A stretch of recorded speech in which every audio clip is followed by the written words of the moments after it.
మాతాపితృ సమం దైవం తదైవం పితరమర్చయే సర్వతీర్య ఫలన్నేయం మాతృవందన తత్సర. వంశానికి ఉద్ధారణ చేయడానికి తల్లిదండ్రులు మనకు కారణమవుతారు. ఆ తల్లిదండ్రుల యొక్క అనుగ్రహాన్ని పొందుతూ, వాళ్ళ ఆశీర్వచనాన్ని పొందుతూ ఆ వంశాన్ని వృద్ధి చేయడానికి సన్మార్గంలో నడుస్తూ, సద్బుద్ధితో ప్రవర్తిస్తూ, సకల మానవాళితో అందరితో మమైక్యంగా ఉంటూ, ఆ పేరు యొక్క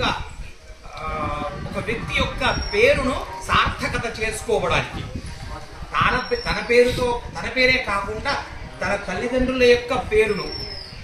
అదేవిధంగా తన వంశం యొక్క పేరును ఉద్ధరణ చేసుకోవడానికి అద్భుతమైనటువంటి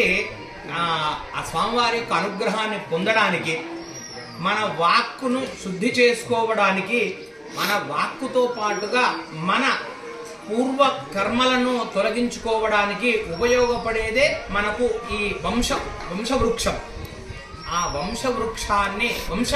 విధానాన్ని పాటిస్తూ వాళ్ళ యొక్క అనుగ్రహాన్ని పొందుతూ మన వాక్శుద్ధి, దేహశుద్ధి, ఆత్మశుద్ధి, బుద్ధిశుద్ధి, బుద్ధి కుశలతను ఈ విధంగా ప్రతిదీ కూడా శుద్ధి చేసుకుంటూ ముందరికి మనము మాట్లాడే మాటలు ఏవైతే ఉన్నాయో వాటిలో ఉన్న